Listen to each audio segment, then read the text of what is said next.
जय श्री कृष्णा। आप सबका हमारे YouTube चैनल लड्डू दीवानी पर बहुत बहुत स्वागत है। आज हम सुनेंगे कछुए और केवट का अद्भुत प्रसंग। क्षीर सागर में भगवान विष्णु शेष शैया पर विश्राम कर रहे हैं और लक्ष्मी जी उनके पैर दबा रही हैं। विष्णु जी के एक पैर का अंगूठा शैया के बाहर आ गया और लहरें उससे खिलवाड़ करने लगी।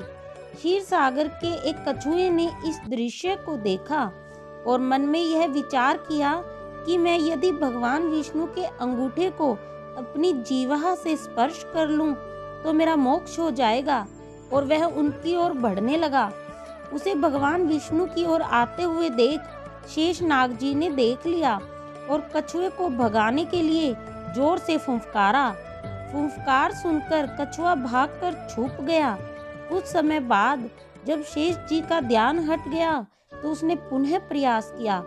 इस बार लक्ष्मी देवी की दृष्टि उस पर पड़ गई और उन्होंने उसे भगा दिया। इस प्रकार इस कछुए ने अनेकों प्रयास किए, पर शेष जी और लक्ष्मी माता के कारण उसे कभी सफलता नहीं मिली।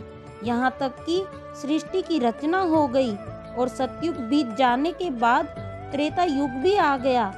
इस मध्य उस कछुए ने अनेक बार अनेक योनियों में जन्म लिया और प्रत्येक जन्म में भगवान की प्राप्ति का प्रयत्न करता रहा। अपने तपोबल से उसने दिव्य दृष्टि को प्राप्त कर लिया था। कछुए को पता था कि त्रेता युग में वही क्षीर सागर में शयन करने वाले विष्णु राम का, वही शेष जी लक्ष्मण का और वही लक्ष्मी देवी सीता के रूप में अवतरित होंगे तथा वनवास के समय उन्हें गंगा पार उतरने की आवश्यकता पड़ेगी।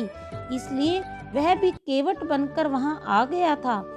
एक युग से भी अधिक काल तक तपस्या करने के कारण उसने प्रभु के सारे मर्म जान लिए थे। इसलिए उसने भगवान राम से कहा था कि मैं आपका मर्म जानता हूँ। संत श्री तुलसीदास जी भी इस तथ्य को जानते थे, इसलिए अपनी चौपाई में केवट के मुख से कहलवाया कि कहीं तुम्हार मर्मों में जाना। केवल इतना ही नहीं, इस बार केवट इस अवसर को किसी भी प्रकार से हाथ से जाने नहीं देना चाहते थे। उसे याद था कि शेषनाग क्रोध करके फुफकारते थे और मैं डर जाता था। अब की बार वे लक्ष्मण के रूप में मुझ पर अपना बाण भी चला सकते हैं, पर इस बार उन्होंने अपने भय को त्याग दिया था। लक्ष्मण के तीर से मर जाना उसे स्वीकार था, पर इस अवसर को खो देना नहीं। इसलिए विद्वान संत श्री तुलसीदास जी ने लिखा है, पद कमल दोही चढ़ाई, नाव ना नाथ उर्राई चोहो, मोही राम राउरी आन, दशरथ सपत सब साची को हो, बरु तीर मारहु लखन पे, जब लगी न पाए पखारियों, तब लगी न तुलसीदास नाथ, कृपाल पारू उतारियों। हे नाथ, मैं चरण कमल धोकर आप लोगों को नाव पर चढ़ा लूंगा। मैं आपसे उतराई भी नहीं मांगता। हे राम, मुझे आपकी दुहाई और दशरथ जी की सौगंध है, मैं आपसे बिल्कुल सच कह रहा हूँ। भले ही लक्ष्मण जी मुझे तीर मार दें, पर जब तक मैं आपके पैरों को पखार नहीं लूंगा, तब तक हे तुलसीदास के नाथ, हे कृपालु, मैं पार नहीं उतारूंगा। तुलसीदास जी आगे और लिखते हैं, सुनी केवट के बैन प्रेम, लपेटे अटपटे, बिहसे करुणाएं चितही, जानकी लखन तन। केवट के प्रेम से लपेटे हुए अटपटे वचन को सुनकर करुणा के धाम श्री रामचंद्र जी जानकी जी और लक्ष्मण जी की ओर देखकर हंसे, जैसे वे उनसे पूछ रहे हैं, ओहो अब क्या करूं? उस समय तो केवल अंगूठे को स्पर्श करना चाहता था और तुम लोग इसे भगा देते थे, पर अब तो यह दोनों पैर मांग रहा है। केवट बहुत चतुर था। उसने अपने साथ ही साथ अपने परिवार और पितरों को भी मोक्ष प्रदान करवा दिया। तुलसीदास जी लिखते हैं, पद पखारी जलुपान, करी आपू सहित परिवार, पितृ पारू करी प्रभु ही, पुनि मुदित गौलई पार।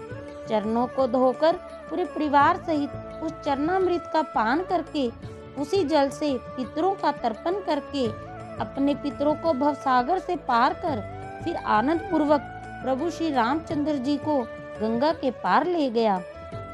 जब केवट भगवान के चरण धो रही हैं। बड़ा प्यारा दृश्य है। भगवान का एक पैर धोकर उसे निकालकर कठौती से बाहर रख देते हैं और जब दूसरा पैर धोने लगते हैं तो पहला वाला पैर गीला होने से जमीन पर रखने से धूल भरा हो जाता है। केवट दूसरा पैर बाहर रखते हैं, फिर पहले वाले को धोते हैं। एक एक पैर को 7-7 बार धोते हैं।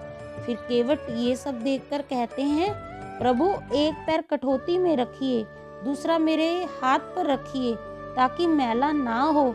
जब भगवान ऐसा ही करते हैं तो जरा सोचिए क्या स्थिति रही होगी यदि एक पैर कठौती में है, दूसरा केवट के हाथों में।